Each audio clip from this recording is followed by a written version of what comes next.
Hello friends, my kitchen my રેસીપીમાં આપનું સ્વાગત છે।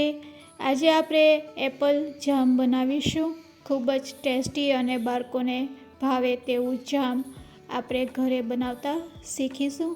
તો બધી ટ્રીક અને ટિપ્સ સાથે આજે આપણે આ જામ બનાવીશું। તો ચાલો હવે આપણે રેસીપી શરૂ કરીએ। રેસીપી સારી લાગે તો લાઈક અને શેર જરૂરથી કરજો। અને જો તમે મારી ચેનલ ઉપર નવા હોય અને મારી ચેનલને હજુ સબસ્ક્રાઈબ ન કરેલ હોય તો અત્યારે જ સબસ્ક્રાઈબ કરી બાજુનું બેલ બટન દબાવવાનું ભૂલશો નહીં, જેથી કરીને તમને મારા નવા વિડીયોનું નોટિફિકેશન મળતું રહે। એપલ જામ બનાવવા માટે આપણે 500 ગ્રામ એપલ લેશું। ફ્રેશ એવા એપલને આપણે પહેલાં ધોઈ લેશું। તો પહેલાં આપણે ધોવાની પ્રોસેસ કરશું। તો બધા એપલને સરસ રીતે ધોઈ અને પછી તેને આપણે લૂછી લેશું। તો આ રીતે આપણે એપલને ધોઈ લેવાના અને પછી તેને આ રીતે સાફ કરી લેવાના ચોખ્ખા કોટનના કપડાથી। તો આ રીતે આપણે પહેલાં તેને લૂછી લેશું। હવે આ એપલના આપણે નાના ટુકડા કરવાના છે। તો આ રીતે ચાકુની મદદથી આપણે તેને 2 ભાગમાં કટ કરી તેની લાંબી લાંબી સ્લાઇસમાં કટ કરી લેશું અને જે વચ્ચેનો બીનો ભાગ હોય છે તેને દૂર કરી લેશું। તો અહીંયા આપણે એપલની છાલને કાઢવાની નથી, તેમાં ભરપૂર પ્રમાણમાં વિટામિન્સ હોય છે। તો અહીંયા આપણે છાલ દૂર કર્યા વગર જ આ એપલ જામ બનાવશું। તો અહીંયા આપણા બધા એપલ કટ થઈ ગયા છે, તમે જોઈ શકો છો લાંબી સ્લાઇસમાં। હવે આપણે ગેસની ફ્લેમ ચાલુ કરશું। ગેસની ફ્લેમ ચાલુ કરીને એપલને એક કઢાઈમાં એડ કરી દઈશું। હવે તેમાં આપણે થોડું પાણી એડ કરશું અને એપલને આપણે બોઇલ કરવાના છે। તો ફક્ત અડધી વાટકી જેટલું આપણે પાણી એડ કરશું અને મીડિયમ ટુ હાઈ ફ્લેમ ઉપર તેને આપણે બોઇલ કરી લેશું 15 મિનિટ માટે। તો આ રીતે સ્પેચ્યુલાથી આપણે તેને હલાવી લેશું અને પછી તેને આ રીતે ઢાંકી અને 15 મિનિટ માટે મીડિયમ ફ્લેમ ઉપર થવા દેશું। 15 મિનિટ થઈ ગઈ છે, તો હવે આપણે એપલને ચેક કરી લેશું। તો હવે તમે જોઈ શકો છો સરસ એપલ આપણા બોઇલ થઈ ગયા છે, બફાઈ ગયા છે। તો ગેસની ફ્લેમ બંધ કરી દેશું। આ રીતે તમે ચમચીથી પણ ચેક, એપલ પાકેલા હોય તો તે 15 મિનિટમાં જ બોઇલ થઈ જાય છે।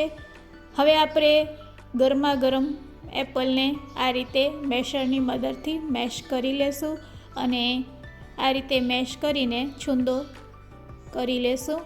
તો અહીંયા એપલનો છૂંદો થઈ ગયો છે। તો હવે આપણે તેનો પલ્પ કાઢવાનો છે।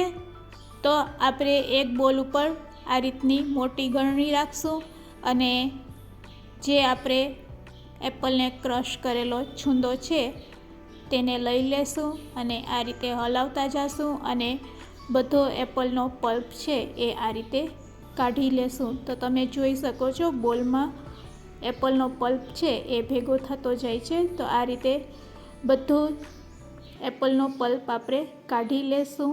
તો આ પ્રોસેસ આપણે એટલા માટે કરીએ છીએ કે જામમાં થોડીક કણી હોય છે, એ કણી જેવો લાગે એના માટે આપણે આ પ્રોસેસ કરવી ખૂબ જ જરૂરી છે। તો તમે આ રીતે બધો પલ્પ કાઢી શકો છો અને જો મિક્સર જારનો ઉપયોગ કરવો હોય તો તમે તેમાં પણ એપલને ગ્રાઇન્ડ કરી શકો છો। તો હું તમને બંને રીત બતાવું છું। તો આ રીતે તમે મિક્સર જારમાં પણ તેને ગ્રાઇન્ડ કરી શકો છો અને પછી તેને આપણે મોટી ગળણીમાં આ રીતે લઈ અને તેનો પલ્પ કાઢી શકીએ છીએ। તો બંને રીતમાંથી તમને જે રીત સહેલી લાગે તે રીતથી તમે એપલનો પલ્પ રેડી કરી શકો છો। તો અહીંયા આપણો એપલનો પલ્પ રેડી છે। રેડી કરેલા આ પલ્પમાંથી હવે આપણે જામ બનાવીશું।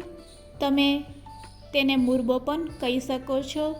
એકદમ મુરબાની સ્ટાઇલમાં આપણે આ જામ બનાવવાના છે। તો તે જ કઢાઈમાં આપણે ફરીથી આપણે એપલના પલ્પને લઈ લેશું અને ગેસની ફ્લેમ ચાલુ કરી દેશું। હવે તેમાં 300 ગ્રામ જેટલી આપણે ખાંડ એડ કરશું। તો વાટકીના મેઝરમેન્ટથી કહું તો આપણે 1/4 વાટકી જેટલી ખાંડ એડ કરશું. અહીંયા તમે 1/2 વાટકી જેટલી પણ ખાંડ ઉમેરી શકો છો. હવે આ રીતે તેને મિક્સ કરી લેશું. તો ખાંડ મેલ્ટ થશે એટલે સેજ આ પ્રકારનું આપણું મિશ્ર છે એ લાગશે.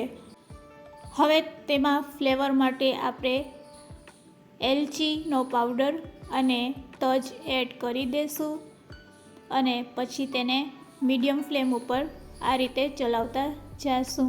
તો 15 મિનિટ માટે મીડિયમ ફ્લેમ ઉપર આપણે તેને સ્પેચ્યુલા કે તવેથાથી આ રીતે હલાવતા રહેશું, સતત હલાવવાનું. અને હવે તેમાં આપણે ફૂડ કલર એડ કરશું. તમારા ઘરમાં જે પણ ફૂડ કલર અવેલેબલ હોય તે એડ કરી શકો છો, રેડ અથવા તો ઓરેન્જ. જનરલી આપણે બજારમાં રેડ કલરનું જામ લેતા હોય છે, તો તમે રેડ કલર પણ એડ કરી શકો છો. અત્યારે મારી પાસે ઓરેન્જ કલર હતો તો મેં ઓરેન્જ કલર એડ કરેલ છે. તો અહીંયા આપણો જામ રેડી છે કે નહીં તેને આપણે ચેક કરી લેશું. 15 મિનિટ થઈ ગઈ છે. તો આ રીતે તવેથામાં આપણે આમ લેશું તો જો તમે જોઈ શકો છો તે ધીરે ધીરે પડી રહ્યો છે. આ રીતે પ્લેટમાં પણ તમે ચેક કરી શકો છો. પ્લેટમાંથી જરા પણ સરકતો નથી. તો આપણો જામ છે એ રેડી છે. તો તેમાં આપણે લીંબુનો રસ 1 ચમચી એડ કરશું. લીંબુનો રસ એડ કરવાથી ખાંડના ક્રિસ્ટલ પડતા નથી. તો અહીંયા આપણો કિસન જેવો જામ રેડી છે. તેને 1 કલાક માટે આપણે ઠંડો થાય પછી ફ્રીજમાં કાચની બરણીમાં ભરી અને સ્ટોર કરી લેશું. તેમાંથી તજને પણ દૂર કરી લેશું. તો આપણે જે તજ નાખ્યા હતા તેનો ફ્લેવર તો આવી ગયો છે. તો તેને આપણે આ રીતે દૂર કરી લેશું ચમચીની મદદથી. તો અહીંયા આપણો જામ બનીને રેડી છે. તમે પણ એકવાર જરૂરથી ટ્રાય કરજો. ખૂબ જ સરસ અને ટેસ્ટી લાગે છે. એકદમ બજાર જેવો જ બનીને રેડી થશે.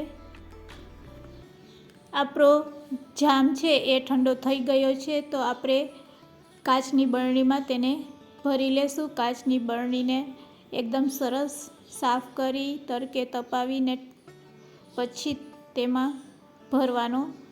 લાંબા સમય માટે સ્ટોર કરી શકો છો. આ જામ 1 મહિના માટે બિલકુલ ખરાબ નહીં થશે. તો આ રીતે કાચની બરણીમાં ભરી અને તમે તેને ફ્રીજમાં રાખી શકો છો. તો રેડી છે આપણો એપલ જામ. એકવાર જરૂરથી ટ્રાય કરજો.